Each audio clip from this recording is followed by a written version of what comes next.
Welcome back to Film Time. Before we get started, make sure you subscribe to the channel and also leave a like on the video.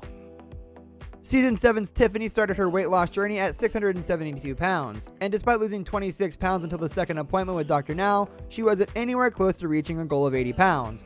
She claimed that she had stuck to the diet for the most part, saying that she had at least tried to stay within the calories, even when she cheated. But Dr. Now wasn't buying any of that. He told her that she would have lost at least 100 pounds if that were true, and her weight loss didn't get any better after that either. Despite suffering a gallbladder attack for the upteenth time a few weeks later, Tiffany kept making excuses and claiming she was trying.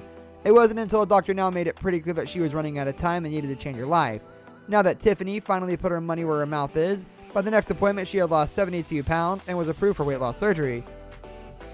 At first, it seemed like 40-year-old Bethany was ready to face reality, as she did realize that she had a problem because she just couldn't stop overeating. She admitted that food was her happy place and that she would even trade food for sleep if she could. But even though her husband Sheldon and her daughter Isabella were the ones bringing her food throughout the day, Bethany denied that they were enabling her to overeat. During the first weeks of her weight loss journey, Bethany then kept telling the cameras how well she was doing, but when she went back to Dr. Now, it turned out that she had only lost 14 pounds. She claimed that she was sticking to the 1,200 calorie diet and continued to lie about sticking to Dr. Now's plan the entire episode. Despite the results showing otherwise, although Bethany eventually received weight loss surgery, it didn't take long until she started gaining again. 32-year-old Alicia had almost lost hope in her life and felt like eating was the only thing worth living for. She weighed an incredible 622 pounds and had difficulty with everyday tasks such as getting in and out of the car. Like for so many people on the show, her weight problems had started in her childhood, but now she had reached a point where she would only leave the house to get food when boyfriend Tim was at work. One of the most memorable moments of her episode was when, during a consultation with Dr. Now, Alicia and Tim were trying to convince the experienced weight loss surgeon that Alicia wasn't eating that much more than she was supposed to.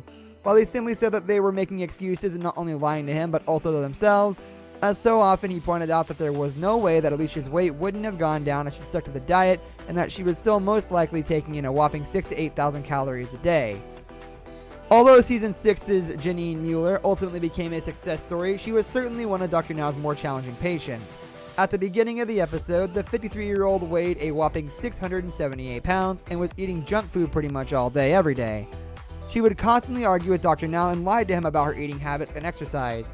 Despite only losing a pound per week instead of a pound per day as he told her to, one of the most memorable moments of the episode was probably when Janine took her motorized scooter to go to a drive-thru to order a 20-piece chicken nuggets meal. The first task for any patient on Dr. Now's program is to start dieting and lose some weight in order to be approved for weight loss surgery. That means patients should be eating a low-carb, high-protein diet and should consume no more than 1,200 calories per day. For that purpose, the surgeon sometimes sends a nutritionist to his patients to help them get a better idea of what they should eat and what they should avoid. However, Season 5's Erica got pretty upset when the nutritionist came to her house and ended up throwing out a lot of high-carb, high-calorie junk that she found in Erica's fridge. Despite agreeing that having the food in the house would be pretty tempting, Erica was pretty annoyed when the nutritionist took the food out to throw it in the garbage.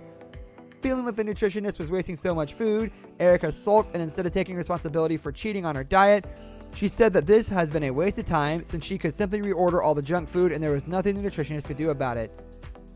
39-year-old Paula appeared on the show in 2014, about 1 year after her husband had passed away from weight-related complications. His death was certainly a very tragic yet powerful motivation, as he had weighed over 600 pounds, and Paula herself was on her way to that number as well, weighing 542 pounds already. Worried that she could face the same fate as her late husband, the mother of four decided to finally tackle her obesity and even moved her family from Georgia to Houston, Texas, in order to be closer to Dr. Now's office. Paula actually gained another 17 pounds during the stressful time and also faced a lot of other challenges along the way. One of the worst decisions she made was probably when she rewarded herself with a burrito after working out for the first time and finding it harder than expected. However, in early 2015, her weight had dropped down to 269 pounds, and according to Women's World magazine, Paula later achieved amazing results, ultimately losing 400 pounds.